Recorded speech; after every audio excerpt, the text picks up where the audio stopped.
છે કે બધો નડતર મૂકી દે, પણ તમારા જો કર્મોનું ભોગવવાનું આવ્યું હશે ને તો દેવય નડશે, ભૂતય નડશે ને ગ્રહોય નડશે. આ શું ખોટું? પણ જો કર્મો હારા હશે ને તો કશું નડશે. એટલે ખાસ દરેકને કહીશ કે તમે પહેલા મગજમાંથી દરેક મારા ધામમાં આવતા હોય તો મારી પર વિશ્વાસ આવતો હોય તો મારી વાતનો વિશ્વાસ કરજો કે તમને કશું નડતર નથી. કોઈ એવું કહે કે મારા ઘરમાં મારી દીકરી ધૂણે છે, એને ધૂણતી બંધ કરાવી દે, ચિંતા ના કરશો.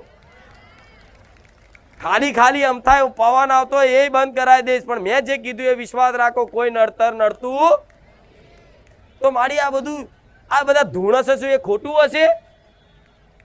એવો પ્રશ્ન થાય ને. મારી